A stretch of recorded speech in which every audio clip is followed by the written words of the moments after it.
আপনি কি জানেন একটি ছোট অভ্যাস ধীরে ধীরে বড় ক্ষতির কারণ হতে পারে? আজ আমরা কথা বলবো পর্নোগ্রাফির আসক্তি মানুষের জীবনে কি ভয়ঙ্কর প্রভাব ফেলে। নাম্বার 1, মস্তিষ্ক ও মানসিক ক্ষতি।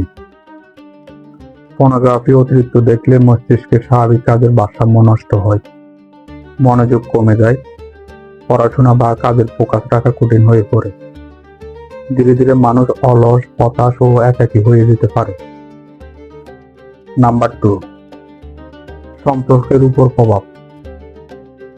পর্ন আসক্তি বাস্তব সম্পর্ক দুর্বল করে দেয়, বিশ্বাস কমে যায়, অনুভূতি বোতা হয়ে পড়ে, পরিবার ও প্রিয় মানুষদের সাথে দূরত্ব তৈরি হয়, যা অনেক সময় সম্পর্ক ভাঙার কারণও হয়।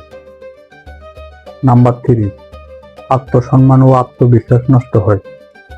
এই আসক্তি মানুষকে নিজের কাছেই ছোট করে তোলে, নিজেকে অপরাধী মনে হয়, আত্মসম্মান কমে যায়, চেষ্টা করেও ছাড়তে না পারলে হতাশা আরো বাড়ে। নাম্বার 4, সময় ও জীবনের ক্ষতি।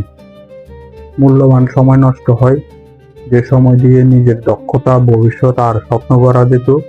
পর্ন আসক্তি মানুষের লক্ষ্য থেকে তাকে ধীরে ধীরে দূরে সরিয়ে দেয়। সমাধান ও আশার আলো। আসক্তি মানেই শেষ নয়। সচেতনতা, আত্মনিয়ন্ত্রণ, ভালো কাজে সময় দেওয়া এবং প্রয়োজনে বিশ্বস্ত কারো সাহায্য নিলেই পরিবর্তন সম্ভব।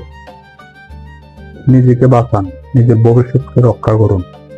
আজই সচেতন হন, কারণ আপনার জীবন অমূল্য। ভিডিওটি ভালো লাগলে লাইক করুন, কমেন্ট করুন, সাবস্ক্রাইব করুন। ধন্যবাদ।